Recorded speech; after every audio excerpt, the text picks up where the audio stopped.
Dear student, after a long time मैं आपके सामने बोर्ड और मार्कर के साथ आ गया हूँ फिर से पढ़ाने के लिए। आज हम लोग सीखेंगे क्लास 11th का टॉपिक। और वैसे फ़िलहाल एक सबसे इम्पॉर्टेंट नोटिस ये है कि सबको पता चल चुका होगा कि 11th जो 10th क्लास का बोर्ड एग्जामिनेशन है, 12th क्लास का बोर्ड एग्जामिनेशन है, वो दोनों ही यूपी बोर्ड ने और सीबीएसई और आईसीएसई बोर्ड ने रद्द कर दिए हैं। अब उसका क्या मानक रहेगा मार्किंग करने का, ये तो बोर्ड आपको निर्धारित करेगा। जैसे ही कोई सूचना मिलती है ज़रूर हम आपको इन्फॉर्म करेंगे। और मैं अपने व्हाट्सएप ग्रुप में भी आप लोगों को इन्फॉर्म, जितने भी मेरे कैंडिडेट, जितने भी मेरे स्टूडेंट व्हाट्सएप ग्रुप में मेरे से कनेक्टेड हैं, सबको मैं इन्फॉर्म कर दूंगा। तो जो क्लास 10th में बच्चे थे वो क्लास 11th की प्रिपरेशन स्टार्ट कर दें, और जो क्लास 12th में थे जिनको आगे की पढ़ाई करने के लिए अपना कुछ प्रिपरेशन करना था वो अपना कंटिन्यू रखेंगे। ठीक है, तो आज हम लोग चलते हैं क्लास जो 10th पढ़ने के बाद जब लड़के क्लास 11th में आते हैं तो कुछ बेसिक चीज़ें होती हैं। उन्हीं में से क्लास 11th का ही एक टॉपिक मैं लिया हूँ, काफ़ी इनिशियल है वैसे, dimensions of a physical quantity. तो सबसे पहले हम आपको बता देते हैं कि फिजिकल क्वांटिटीज़ के बारे में कि कोई भी फिजिकल क्वांटिटीज़ होता है वो दो तरीके से रिप्रेजेंट करते हैं। उसमें दो चीज़ें इंक्लूड होती हैं किसी भी फिजिकल क्वांटिटी में। तो any physical quantity can be represented as N into U. अब बात करते हैं कि एन क्या है। तो n is numeric value while u is corresponding unit. n हमारा क्या है, न्यूमेरिक वैल्यू होता है बच्चों, न्यूमेरिक वैल्यू, और u जो होता है यूनिट होता है उसी क्वांटिटी का। एग्जांपल के तौर पे अगर हम बात करें लेंथ, किसी चीज का लेंथ हमने मेजर किया, सपोज वो आया 12 मीटर। तो 12 क्या है, एक नंबर है, न्यूमेरिक वैल्यू है। और मीटर क्या है, मीटर करस्पॉन्डिंग यूनिट है इस लेंथ की। ठीक है, तो किसी भी फिजिकल क्वांटिटी को हम इस दो तरीके से रिप्रेजेंट करने में दो चीज़ों का यूज करते हैं। एक तो उसका न्यूमेरिक वैल्यू एंड अनदर उसका करस्पॉन्डिंग यूनिट। इसके बाद हम बात करते हैं कि there are many kind of physical quantity, जैसे कि आप लोगों ने पढ़ा होगा fundamental quantities, derived quantities. Quantities के दो अलग अलग स्टैंडर्ड हैं, उन स्टैंडर्ड के अकॉर्डिंग डिवाइड करते हैं।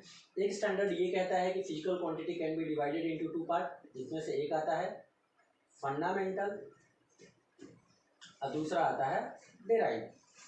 ठीक है, अब जो फंडामेंटल क्वांटिटीज होता है ये सभी इंडिपेंडेंट होते हैं, and there are 7 fundamental quantities. All those quantities which are independent from each other are known as fundamental quantities, and there are only 7 fundamental quantities.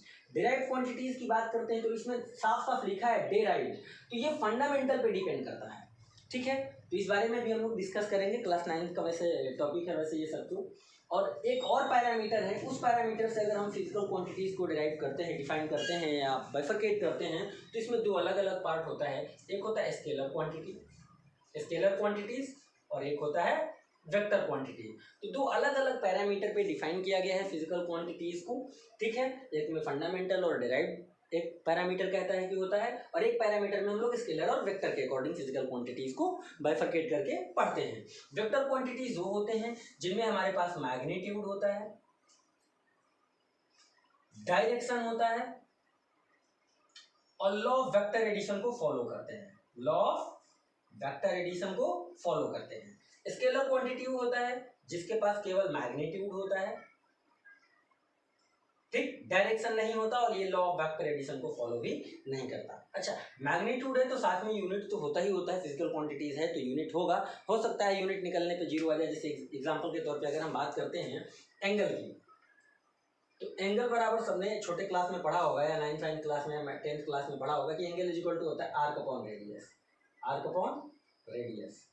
अब देखा जाए यहाँ पे तो आर्क भी क्या है, आर्क ये है और ये इस तरीके से मान लो ये कंप्लीट सर्कल, चलो बना लेता हूँ मैं, ठीक है, ताकि आपको आसानी से समझ में ये चीज आ जाए। देखो, जैसे कि हम बात करते हैं कि सपोज मान लो ये हमारा सर्कल है। जब ये सर्कल है तो कोई भी एक छोटा सा सेगमेंट ले लो इसके ऊपर, जैसे इतना हमने ले लिया तो ये आर्क हो गया, और ये सेंटर है, तो ये रेडियस है, और ये इतना लेंथ आर्क हो गया, और ये हमारा छोटा सा एक एंगल हो गया डेल्टा थीटा। आर्क को हमने नेमिंग कर दी ए बी।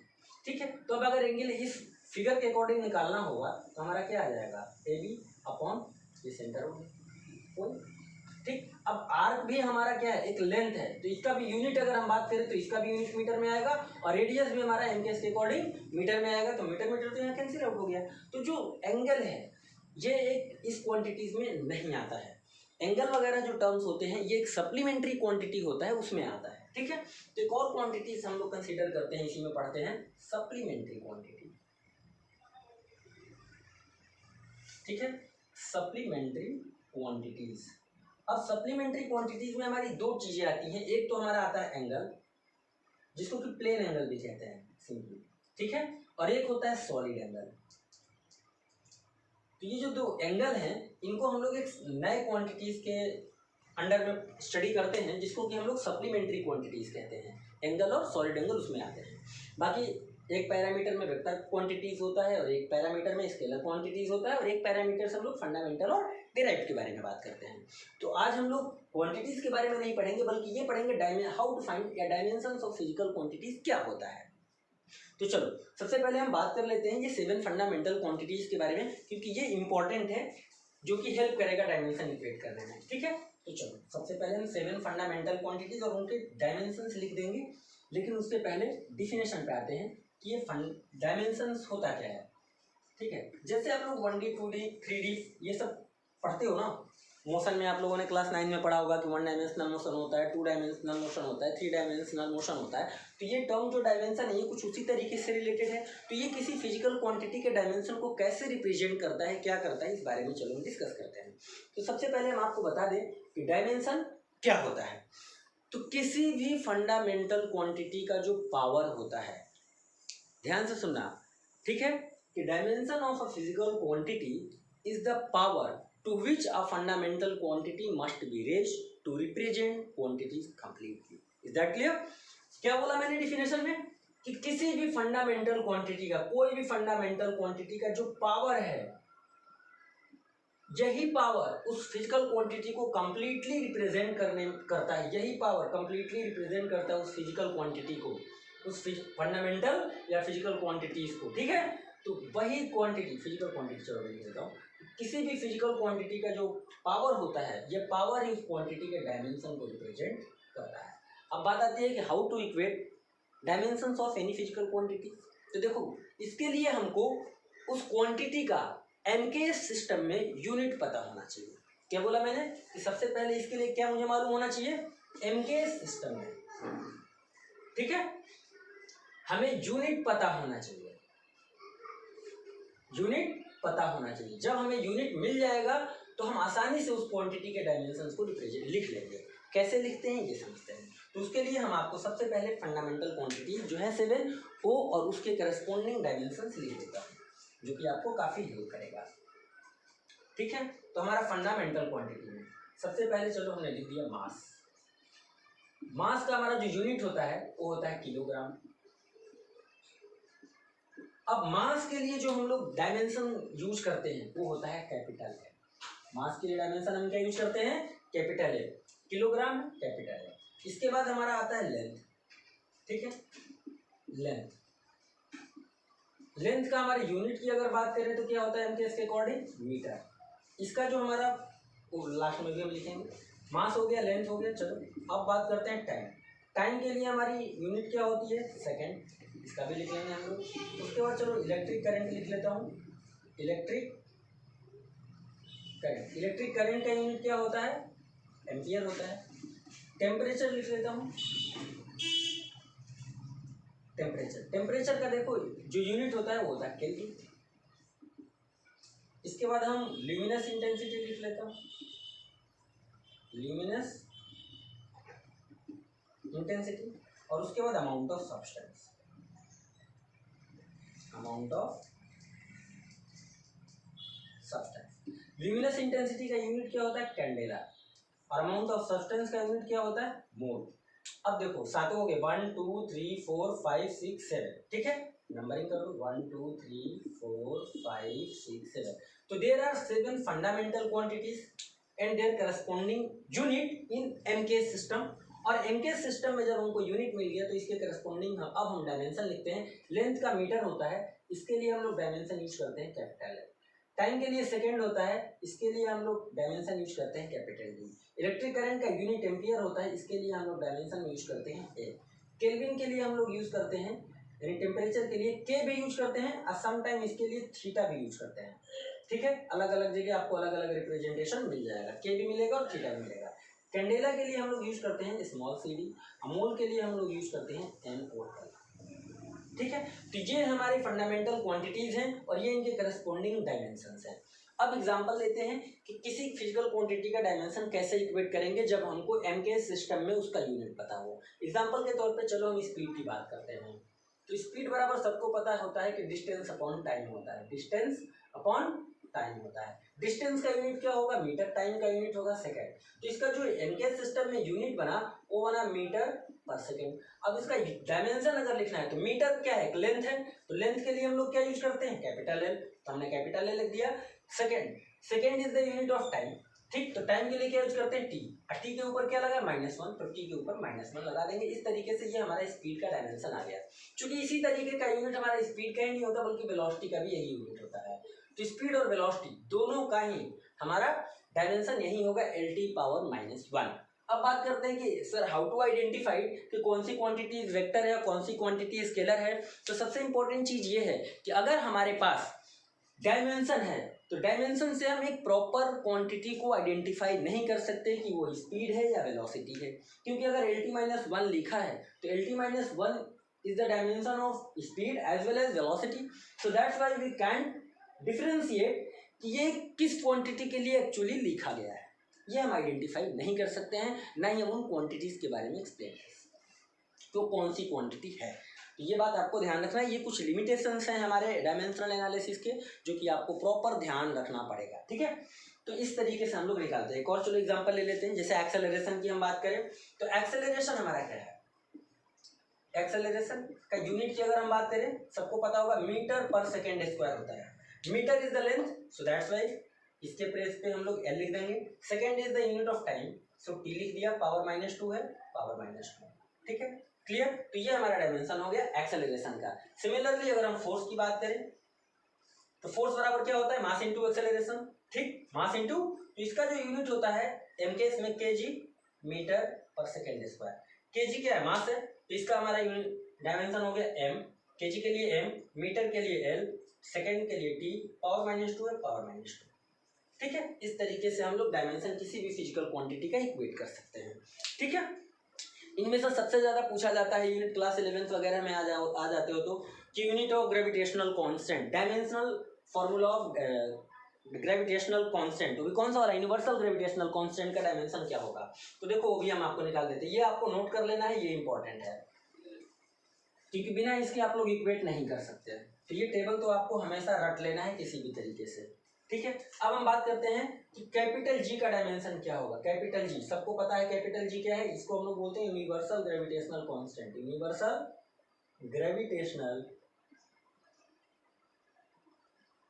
कांस्टेंट।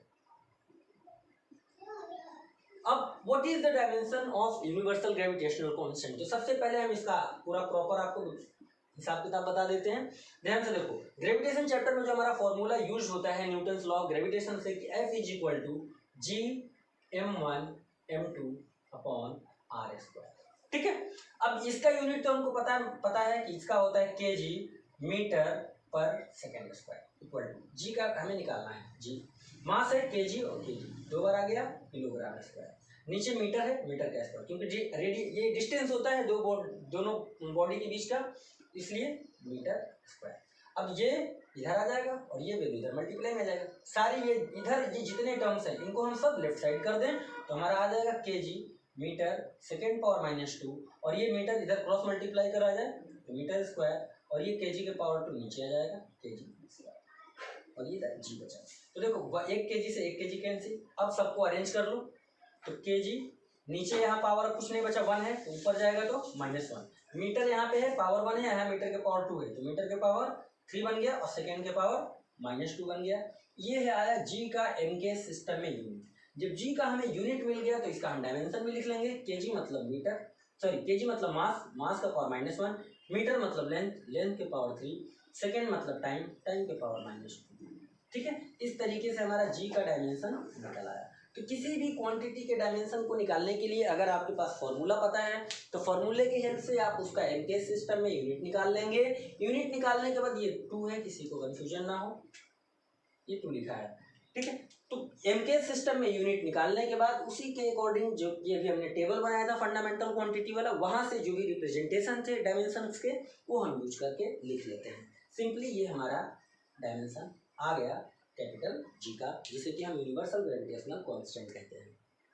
अब बात करेंगे इसके एप्लीकेशंस के, किस तरीके से इसको यूज करते हैं, किस तरीके से नहीं करते हैं। तो ये यूजेज वगैरह जो है ये अब हम लोग नेक्स्ट टॉपिक में पढ़ेंगे। तो आज के लिए इतना ही। सभी विद्यार्थियों और छात्रों से मेरा यही निवेदन है, इट्स रिक्वेस्ट, हम्बल रिक्वेस्ट, कि आप लोग अपनी पढ़ाई को बेहतर तरीके से करें, समय की बर्बादी बिल्कुल ना करें, क्योंकि कोविड-19 ये जो पैंडेमिक की वजह से आप लोगों की स्टडी डिस्टर्ब हुई है, इस डिस्टर्ब का फ़ायदा जो बच्चे कामचोर हैं ना वो बहुत उठा रहे हैं, बहुत घूम रहे हैं, खेल रहे हैं, घर में हैं, इधर उधर, मतलब वेस्ट ऑफ टाइम समझ लो। पूरा का पूरा समय वो यूटिलाइज़ करने के बजाय वेस्ट कर रहे हैं। तो आप लोग समय की बर्बादी ना करें, समय को बचाएं, यूटिलाइज़ करें अपने लाइफ के लिए, ठीक है, आगे के लिए, फर्दर फ्यूचर आपकी जो भी प्लानिंग्स है उसके लिए आप अपने उस समय को यूटिलाइज़ करें, व्यर्थ ना होने दें, सीखते रहें, हमेशा कहीं से भी सीखने को मिल जाए, सीखते रहिए, ठीक है। तो आज की क्लास को मैं डायमेंशन वाला यहीं पे ख़त्म करता हूँ, और आप लोग एटलीस्ट प्रैक्टिस करोगे, प्रैक्टिस करके हमको बताओगे, बहुत सारी फिजिकल क्वांटिटीज़ आपके सामने मिल जाएंगी, उनका आप लोग निकाल के हमको बताना कि क्या होगा डायमेंशन, ठीक है। एग्जाम्पल की अगर हम बात करें, चलो वर्क का निकालना मैं दे देता हूँ, अगर कुछ तो वर्क का क्या होगा, एनर्जी का क्या होगा, 1 2 और लिख देता हूँ मैं, बहुत सारी क्वांटिटीज मेरे दिमाग में है भाई, कितना मैं लिख दूँ। Magnetic field intensity, magnetic field intensity पीछे, मैग्नेटिक फील्ड बी का आप लोग लिख लेना, इलेक्ट्रिक फील्ड ई का लिख लेना, चार्ज क्यू का। तो ऐसे बहुत सारे करके आप निकाल सकते हो, ठीक है। तो बहुत सारी फिजिकल क्वांटिटीज हैं जिनके यूनिट आप लोग निकाल सकते हो। तो अपने हिसाब से कम एटलीस्ट 10 to 20 फिजिकल क्वांटिटीज की डायमेंशंस को आप लोग निकालने की प्रैक्टिस करना, ऑटोमेटिकली ये टॉपिक आपका क्लियर हो जाएगा। तो आज के लिए इतना ही, thank you so much. And इस चैनल को अगर वीडियोज़ अच्छी लग रही हैं तो प्लीज़ शेयर करो, सब्सक्राइब करो, ठीक है। चलो, ऑल द बेस्ट।